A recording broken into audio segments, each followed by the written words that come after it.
Welcome back to Rare Elvis Photos. Hope you're having a wonderful day, morning, afternoon, evening, whenever you watch this video. Thank you for you subscribers that are brand new subscribers, long-time subscribers. Thank you for those members. Thank you for those that have left me super thanks lately.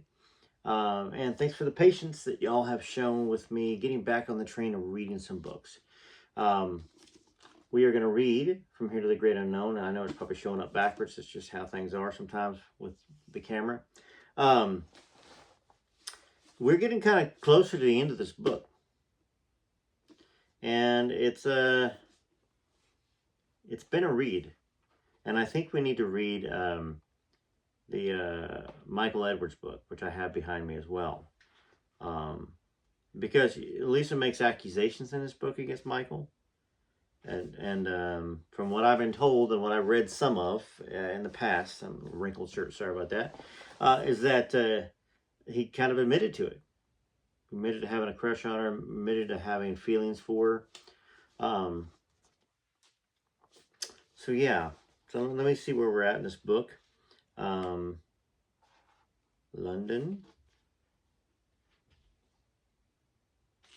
Okay, so I don't think we've got any London yet. This is such a great book. It really is. It's been difficult at times to read. And then at times, you know, it's been fun. You know what I'm saying?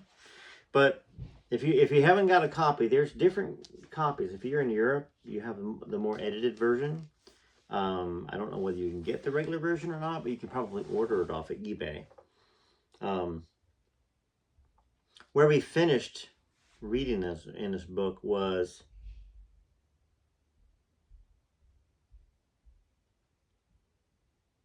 she was with Michael Lockwood. She had just married him, I think. And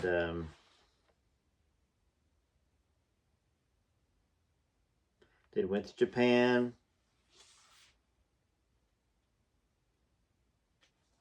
Went down in the karaoke bar in the kimonos and they sang. Okay. All right, so this is where we ended at 196. I don't always like to put bookmarks in here or curl the pages. But let's get started on this, okay? And share the video around if you can. Hopefully you come back and watch more videos.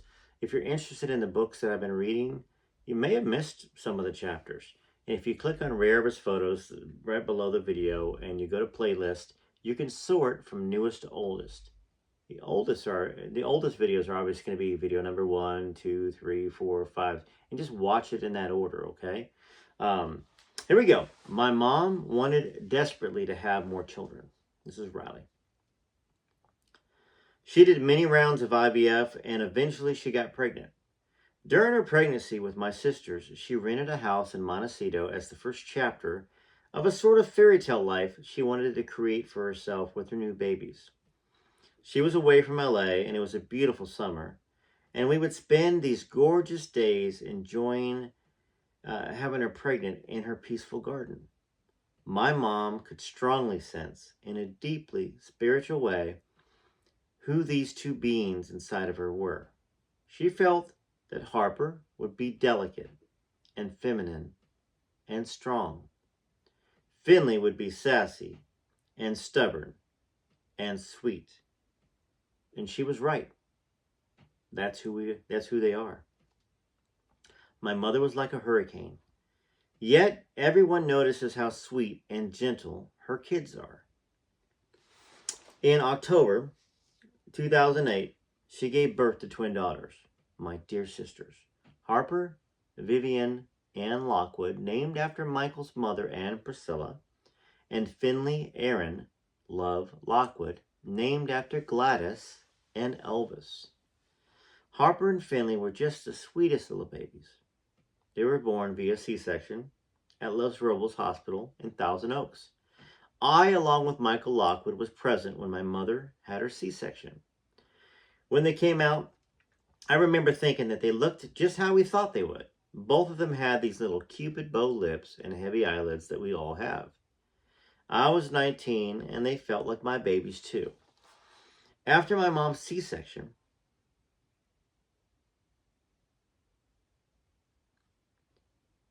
It was important to get her up and moving as soon as possible. So we'd walk the halls of the hospital together, her hanging onto her little walker. And she hated doing it, but to cheer her up, I talked to her in this weird language Ben and I had come up with when we were really, really little. She'd had something similar with her dad. If we really wanted to, we could use that language and no one else could understand us. Each day, I would come into her room and she'd be grumpy and in pain, and I'd say, "Do you want to stroll the island of Robles?" And off we'd go, laughing hysterically. Eventually, the twins came home, and we all set about feeding and burping these two angels. Their father would feed one, my mom would feed the other, and I'd be on burping duty, usually while I'm sleeping on a cot in the room. I loved getting up in the night with the babies. We were all so close. If we were at a hotel, my sisters would sleep in bed with my mom, and I would sleep on a cot at their feet. We were always in the same room together. My mom was so intuitive and instinctual when it came to being a mother.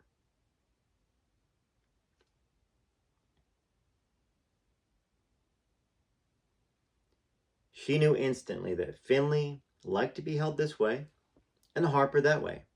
I don't know where she got it from. I don't think it was something that had been passed on to her necessarily. I think she was born that way. Certainly because of, Priscilla wasn't like that, right? We all know that. Circumstances shape a person, but there's a part of you that's your spirit. And my mom's spirit was brimming with maternal love. For years, she had wanted another chance to be a mother. With me and Ben, she'd been a young mom. This time, she wanted to do it over and be more thoughtful about it and spend more time with her kids. She didn't want tons of stuff and nannies raising them. She wanted to do all of herself. So she wanted to do it all herself, hands on. Now, Ben's and my childhood were perfect, amazing, and yet my mom still wanted to do a better job the second time around. To be even more present and do everything herself. So, she concocted a plan. She was going to sell the LA house and move to England and have a beautiful life in the country where my sisters would have a garden in the country where they could walk every morning and would grow up with cute British accents. This is one of the most heartbreaking things about the last decade of her life. Being a mother was the most important thing to her that she had really wanted another chance at, and yet her addiction showed up.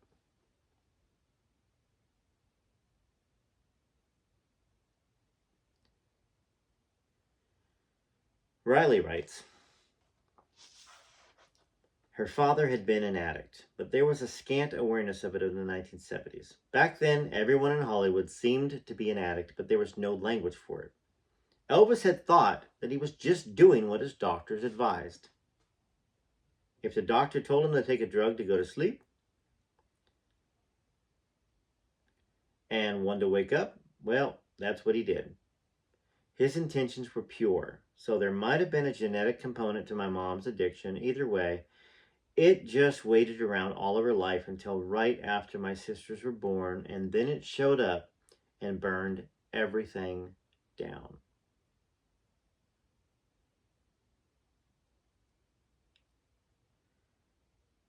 So, I think we got to look at what else was going around. What else was going around or going on at the time? When she passed away, her girls were what, 13 or 14, and that was 2000 and was it 23? I think it wasn't. So that should have been 2010.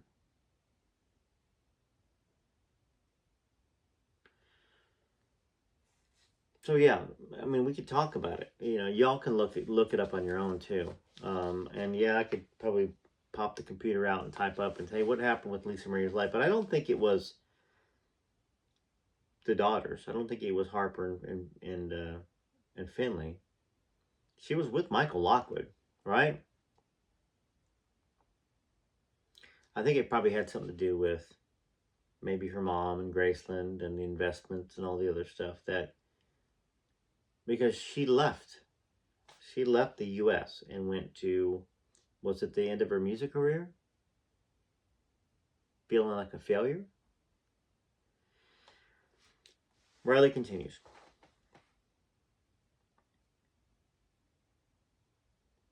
My mother's life soon got to a point where she began to feel out of control.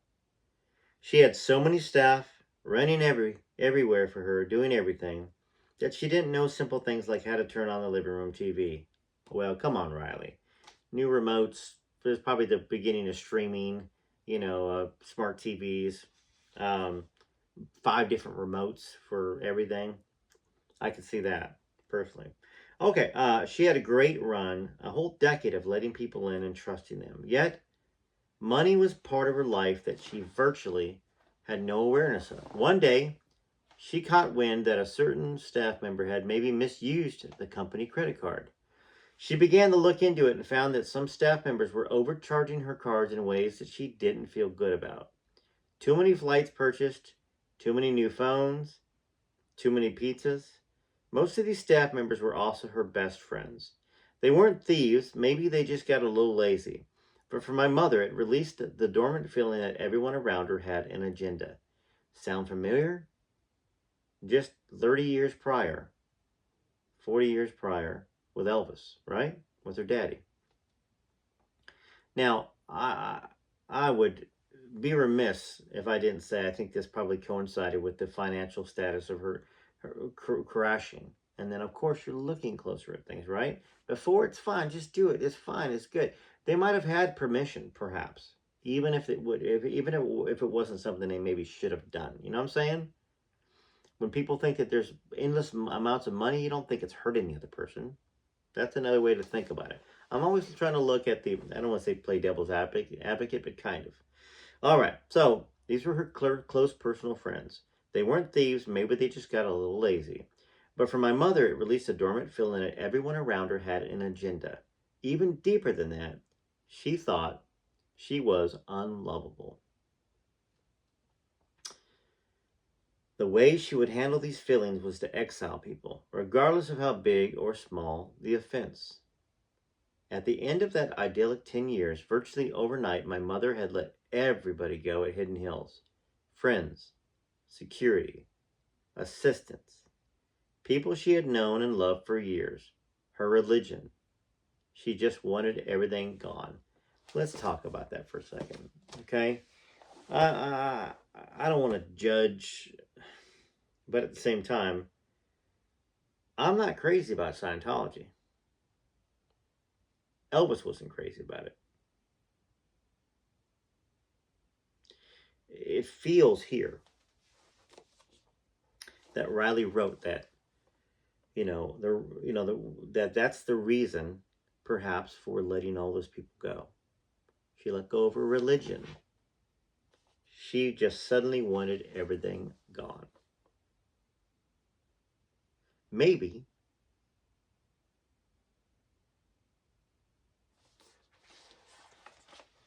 it was a religion causing everything,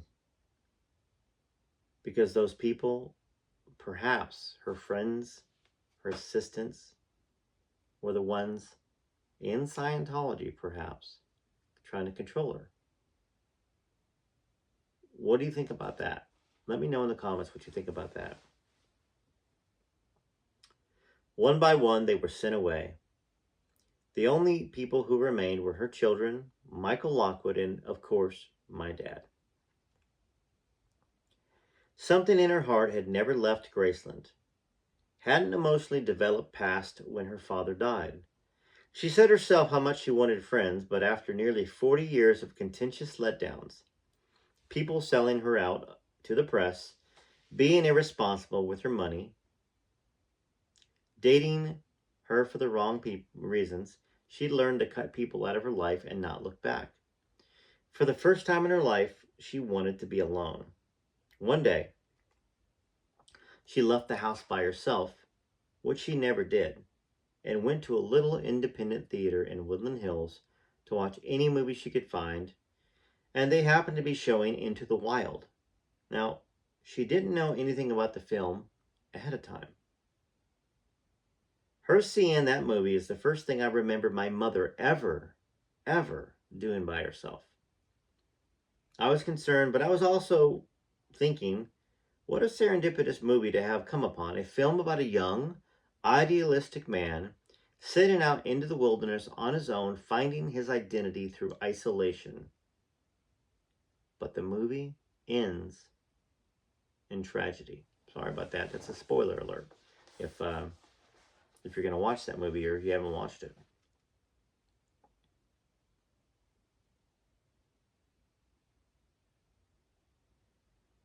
Okay. So now we get into Lisa. Lisa says, I can get really mean and really angry, and I freak people out when I get like that. It comes from trying to protect myself from pain. I just push people, they flip away. It's the fear of being hurt. I know people can hurt me, so I'll shut them out. I learned from the best, Michael Jackson. He did it really well. But even as a child, I remember being really angry with my aunt one time, and I said, I disown you. Don't ever talk to me again. My aunt. I'm super sensitive and scared and not secure with who I am. I don't know who I am.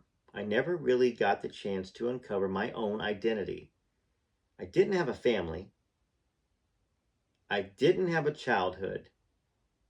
And though some of it was fun, there was also the constant trouble. And then I woke up. I woke up about a lot of stuff that had been going around me for years. A lot of people were invested in having me quiet and manageable. That's what I'm talking about.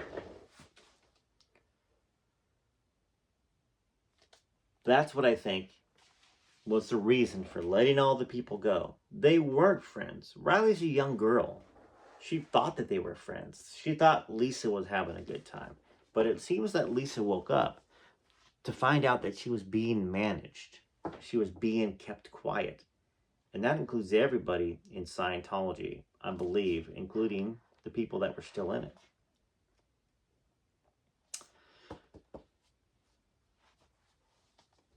Riley finishes this chapter. By then, unbeknownst to us, she was regularly taking the opioids prescribed to her after the C-section she'd had from my sister's birth. So I think there's a little bit of an agenda going on. Could be wrong, but that's what is good about having a great community of thinkers. Excuse me. Great community of thinkers in this channel. So, what do you think? Was she pushed into that? Okay, first off, addictions are terrible, right? If you got unhealthy people around you, you do unhealthy things normally. And you got to get rid of them. But did she get rid of them so she could do the opioids or whatever like that? Or did she, or was she driven because she found out that her mother was taking money from her? Was it that time? Or was it later on she found it? Or that her mom didn't want her to do anything with Grayson and made her feel like an infant, perhaps? Because we all know the story about where Lisa said, she said, get out of my seat. And basically berated her in the board meeting thing. All right, next chapter we're going to read is this. Okay, and we're going to talk about it. Okay, we're going to disseminate it. The bus from Nashville to L.A. It's a great picture. I like that picture of her performing right there. Very much like Lisa, very much like her daddy.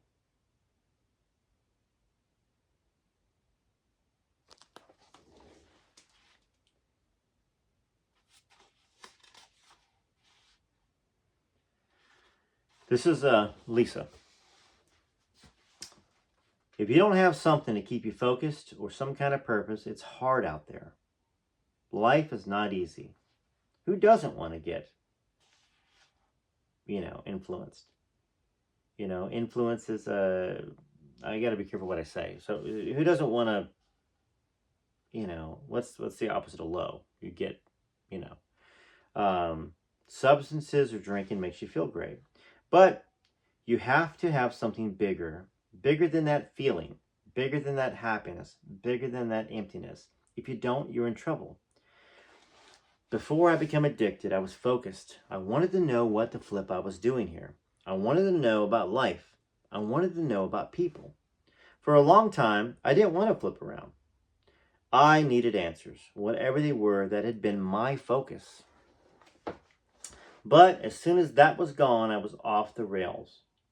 When I had my twins and I was in the hospital and they gave me Norco, that's when I felt my first, oh my goodness, from a painkiller. I was 40. Dangerous age. That. Now, how much of Lisa knowing the age that her father's health went downhill at 40 as well affected her, made her feel haunted, made her feel that the destination that her father had known was the same destination that she was going to go down, because it was fated. It was a curse. You know, oftentimes we think these people that are rich and famous and that are princesses and princes and royalty and music royalty, which, Lisa was. Priscilla was not. Just saying that very clearly. There's Priscilla fans watching us. She's not royalty. She's an ex that treated Elvis really badly in a lot of ways. But how much of just knowing that Elvis at 40 in 1975 declined? And here she is at 40. Hard on your body to have children at 40. It's hard anyways, right? I don't really know what I was doing, to be honest. I was getting isolated, slowly starting to get rid of everyone and everything in my life, all the pillars I had set up. All the people and all the friends and the relationships I was starting to, one by one, dislodge and dismantle each and every one of these things. Now, Riley's got the benefit of having the tapes, picking and choosing what she wanted to use for this book. We don't know what else is in some of those tapes. Is it to fit a narrative? Are these all of the tapes? I don't think they are. But it's interesting that Riley kind of gave her own narrative before that part. I feel like it should have been flip-flop. But here we go. We know Riley loved her mama. You know? I mean, I feel like she did. I feel like she respected her mom. And yeah, no parents are perfect. No children are perfect. We all can't escape without messing our children up in some way, unintentionally, right? Hopefully we help them in other ways that level it out. Or, exceed, how we messed them up. So this is Riley.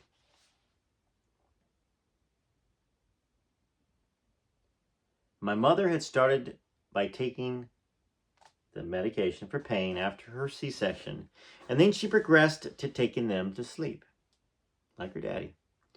She had turned 40 in February of 2008. My sisters were born in October that same year. I would turn 20 the following May. After her brief stint with substances as a teenager, she never touched them again. She drank, but like she said, as an adult, she wouldn't even take Advil or Tylenol. That's an interesting thing for all of us to know, that besides being a teen, she didn't do anything until she was 40, besides some drinking. Most people drank a glass of wine, too many glasses of wine, a margarita, too many glasses of margarita. It happens, right? Or can happen. Throughout my life, she would often say, if I tried substances, it would be over for me. I see now that that was such a strong hint to an addiction issue that she had an intuition about. I think it was subconscious, but it stalked her. She'd been holding it back with Scientology. That's what Riley's saying, right? Giving credit to Scientology. I guess if you keep so busy in anything, right? You don't have time for the other things because you have the responsibilities, right? So in that sense, I could see some credit being given to anything, basically. But Riley's giving credit to Scientology with raising children, with marriages, and with spirituality. But it was there, like a shadow, the whole time. She'd say, my dad was 42 when he died. I'm 39. So yeah, so there's some of that, right? We never could have imagined it would be something that would come for her so viciously so late in life. Shortly after my sisters were born, to try to gain some agency, my mom moved with them and Michael Lockwood to England. Initially, they lived briefly in southwest London, Richmond, and some days she would take my sisters in their stroller to a little crepe restaurant on the Thames. My mom loved the quaint life she was creating for herself. But that's the same time she was doing these substances, right? Huh. Let's keep moving on here. I'm sorry. I just like y'all, I think y'all have thoughts. And it's good to pause every once in a while to kind of think about the things that are maybe troubling your mind, or you want to just pause and, and just think about it for a moment. Ben and I felt abandoned because our move to England meant that for the first time, we didn't all live together in the same house. She got us a house in Calabasas, but we pretty much stayed in England with her most of the time. My mom had originally thought about living in Ireland. We would go to Ireland a lot when we were younger. My mom had friends with the Austrian-Irish artist Gottfried Helleving, and we'd stay at his Castle Gortine de la Poor, in Kilsheen, a few miles east of Clonmel. We'd all go to the local pubs and dance to the music, and then when closing time came, we'd head back to Gertine and run around the castle grounds, or climb a spiral tower to the top and lay under the stars. Me, as in Riley, imbibing in the spirits too much at 17. See how creative I have to get around to saying certain words. Until the sun peered through the crenellations. So my mom had really wanted to move to Ireland, but every property she found, she claimed, was haunted. She had a very practical and pragmatic connection to ghosts, past lives, and spirits. One day, a realtor took us to a very old house, somewhere outside of Cork. She led us down a hallway with pink floral wallpaper and a very low ceiling. Before we even reached the living room, my mom said, "It's haunted." She turned around and walked right out. She soon settled on England instead. Now, in the beginning, England, like Hidden Hills before it, was really magical. The first couple of years especially. It seemed to me that she thought that this was her last shot at stability. Once more having children and living in a huge country house in the middle of nowhere. Again, she was trying to recreate what she had felt with my father, a simple life without all of the people, just her husband and her children. Now, after Richmond in 2010, she bought a 15th century property in Rotherfield, about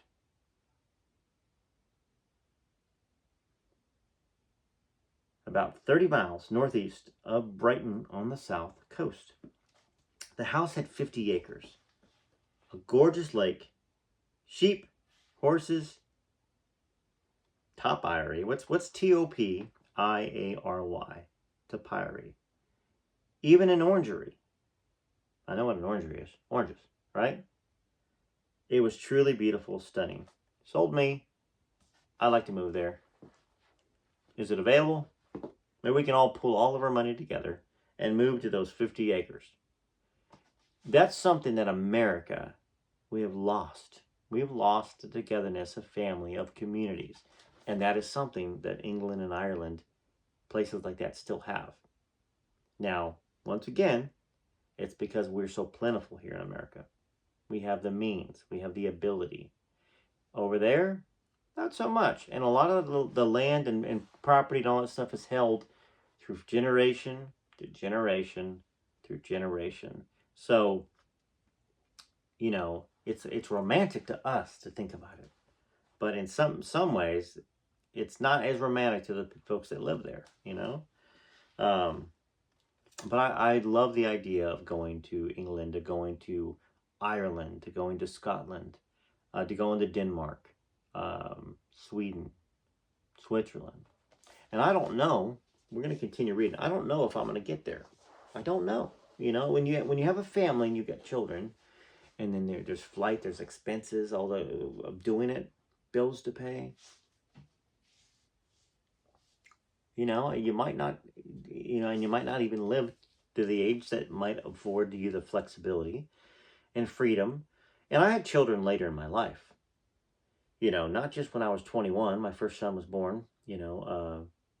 When I was 21, but I had another son born when I was 40, just like Lisa.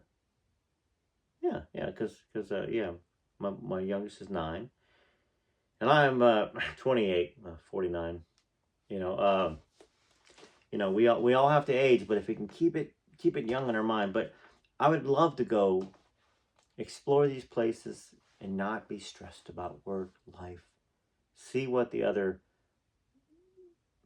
side of the country's like. And some of y'all live there, right? I mean, I 40% of my subscribership is from the UK, and just know I'd love to come over there. Maybe some of y'all, I mean, I'm a singer, songwriter.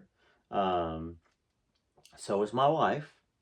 So if y'all know some people connected in, some of the communities over there, some of the vineyards, some of the music, places, reach out to me. Maybe I could set up some sort of a tour to come over there, and I can sing some the Elvis tribute songs I've written, and then some of our country music songs, a couple that were hits, and um, keep that in mind. You know what I'm saying? Okay.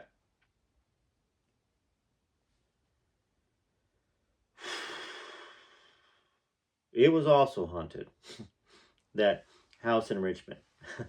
But only in one room. Finley told my mother and Michael that she often saw a man in her bedroom. Eventually, my mother and Michael got more details. Apparently, the great grandmother of a resident of the house had lived and died in that house.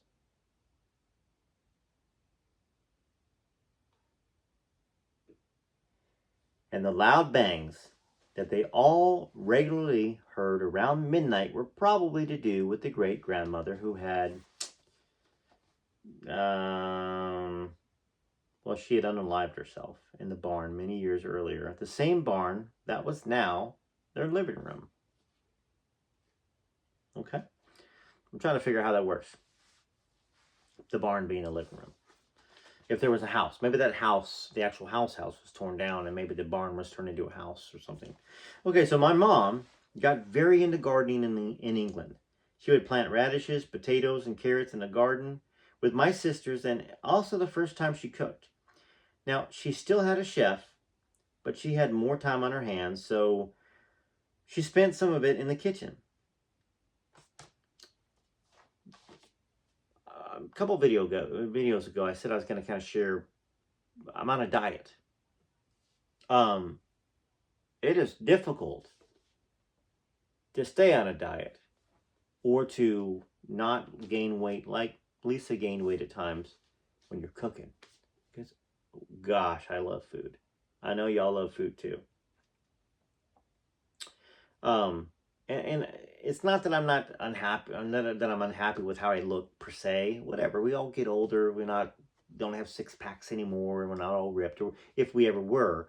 But I play tennis. I play golf. There's things I'd like to do with my younger boy that as he gets older, that the extra weight on my body mess with my knees, stuff like that. And so that's why. And gosh, when I'm reading these sections about her in the kitchen, I'm hungry. I'm thinking potatoes. I'm thinking potato soup, maybe because of the England, or Ireland. I read a chapter about 5 minutes ago, and I started smelling Hershey's Kisses. And I promise you, there ain't no Hershey's Kisses downstairs here where I've got my little studio and some records and stuff. Making my kid, my 9-year-old, with my wife, he wants to eat 10 times a day. Making him bacon, making him crackers with peanut butter. I just want to eat them. But I'm trying to be very disciplined and stay on this diet. And we'll see. Day 4, Day 5, I'm trying not to look at the scale either. I know it worked for me last time. I went from 196 to, I think it was 178 in about 40 days, or maybe 30 days. And I know years and years ago, when I was eating no bread and I was eating chicken and yeah, I would eat stuff from fast food places, but instead of the bread, I'd have them put in lettuce. And I was working on the road, running a marketing tour, and I went from 206 to 163 in 40 days. A lot of weight. A lot of that was because driving through the desert of California, Las Vegas, DC in the summertime in a box truck with no AC. I sweat a lot and I was drinking gallons of water. So there was a lot of that stuff going on. Staying really busy. So back to this. Hopefully she doesn't cook anymore and I don't get hungry because it made me hungry and I had to kind of share with y'all. Some of y'all might be going through the same thing. Okay, here we go. Boom. So got into gardening. Oh, she would just probably can't hear that I just growled. She would plant radishes, potatoes, and carrots in the kitchen with my sisters. It was also the first time she cooked. She still had a chef, but she had more time on her hands, so she spent some of it in the kitchen. We would take tea by the fire all day too. I love that. I love that. I want to take tea by the fire as well. I love tea. I can smell a fireplace right now. Maybe y'all can too. That's the great thing about books that I always loved. You could, if you read it, if you read it right, if you heard it right, you could put yourself there into the characters. We would take tea by the fire all day too. She loved making and stoking fires. She would just sit there and intently watch the flames, trying to predict them. Now, no one could make a fire blaze like my mother. She was a fire witch. Every weekend, Ben and I would take the train up to London to meet some of our friends. At Christmas time, we'd head to Harrods in Knightsbridge or to the Burroughs Market in Southwark to do our Christmas shopping. Then head back to our local pub in Crowborough, a few miles from the house, to hang out with the locals and sing and dance till the wee hours of the morning. By this time, my mom had become close friends with the owners of the pub, so we could skirt the 11 p.m. closing bell and stay all night. Ben was 18, and sometimes he'd work behind the bar.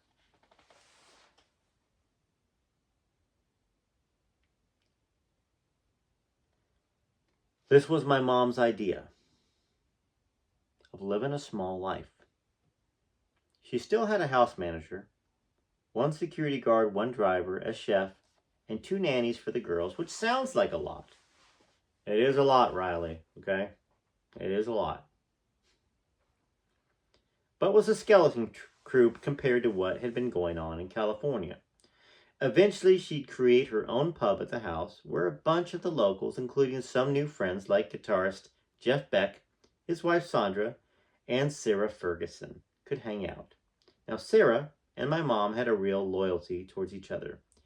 They'd been through similar onslaughts in the press and in life, torn apart and shamed simply for being women who were unapologetically themselves. And my mom had huge Christmas parties too. Mostly, though, she liked going to the chip shop and having a roast on Sundays. I love roasts. Potatoes, carrots, broth. See, with this diet, I will have a cheat day. Once a week. I will, but not yet. And roast is going to be one of those cheat days because who doesn't love a great roast? If y'all have maybe a favorite roast recipe? If you do, email me, rareelvisphotos@gmail.com. And my wife will make it. My wife does make a great roast, but hey, we're up to trying something different. Or if you have a great recipe that you want to share, I'd love to hear what y'all cook. I was laying in bed last night with my wife watching a show, and I was thinking, in a sense, how much I missed eating food. It's an event. And fortunately for my life, almost a constant event. And my 9-year-old eats food every hour. He asks for a plate of food. It's a celebration. And it's funny how not everybody can't eat food like that all the time. But I think that eating is just one of those. It's an addiction too, right? But it's also a way to commune with your loved one, with your wife, with your friends. You know, but in America, we don't have enough moderation to it, and I think that's sometimes the issue with this. So let's continue reading.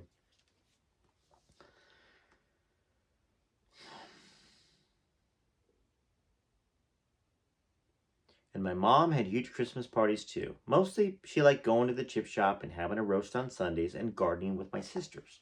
Seemingly, she had done what she had set out to do. She'd created a very sweet little life in the countryside, so the first 2 or 3 years were truly magical. We had no idea, though, that her substance use was slowly increasing. One night, we all went up to London to hang out at the Soho House. Typically, when my mother and I got into fights, they would resolve themselves fairly quickly. She could be rational and take responsibility and be empathetic. That night at Soho House, though, was the first time I realized something was wrong. So, okay, let's just read this and I'll share my thoughts. And maybe I'll be right. Maybe I'll say, oh, that's what I was thinking. It began as a small argument about me wanting to go to Ireland before Christmas, but quickly I felt a viciousness from her I'd never felt before. She wouldn't resolve the argument, and the back and forth felt very irrational. You didn't tell me you were going to go to Ireland this close to Christmas, she said. Yes, I did tell you, I said. You just don't remember. She ignored that. So you're going to leave me here and take your brother to Ireland. That's just so not right. So not okay to do that. Well, I just told you. I told you weeks ago we were going to go to Ireland. I'm so confused right now. She became relentless. She wouldn't let it go. There was a new meanness in her where before we would just have resolved it quickly. I was so confused and angry at the exchange that I stormed out of the club. It had been making me feel crazy. On my way out, I found my brother having a cigarette. Mom is being so weird, I said. What do you mean, he said. Like, she's just getting mad that we're going to Ireland when we already told her weeks ago. She won't let it go.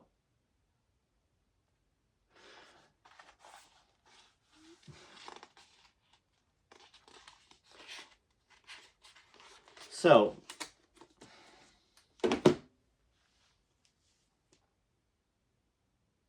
no life is perfect.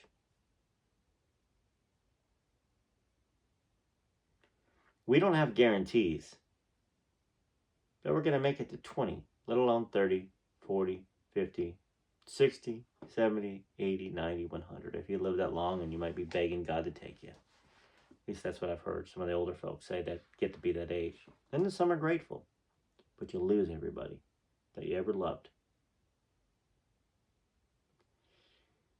Lisa, what I was going to say,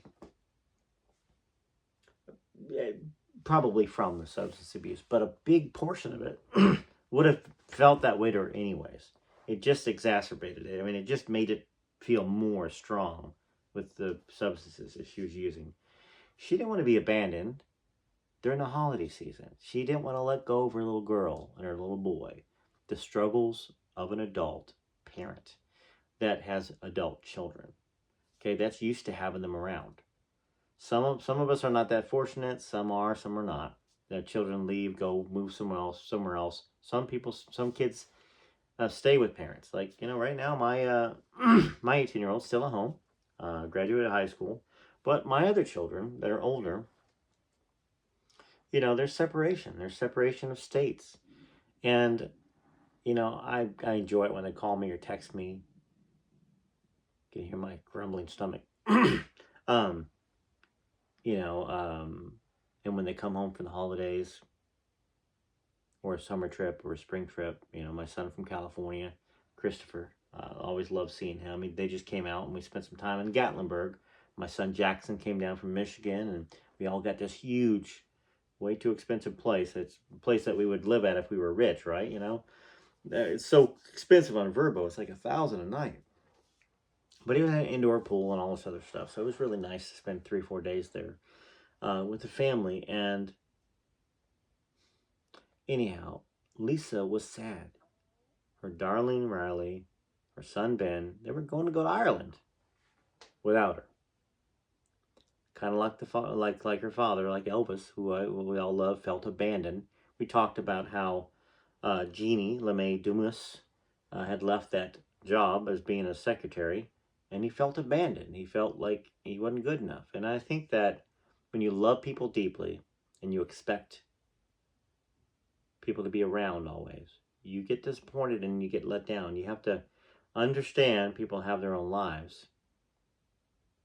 It's hard though, especially as a parent. It's one of the hardest things, right? Anyhow, I hope you enjoyed this. I'm making a concerted effort for y'all to spend some more time reading. I hear you. I hear you. I see your comments, okay? I don't want you guys ever to think that I don't hear your needs and your desires and your wants. Sometimes I can't come up with it. And hopefully I'll go on a nice good run and bring you a lot. And then if you miss them, great. Go back and watch them. You know what I'm saying? So, TCB, TLC, this is Rare with Photos. A lot of love to you. Until next time, please take care of yourselves and look for more book readings. They're coming.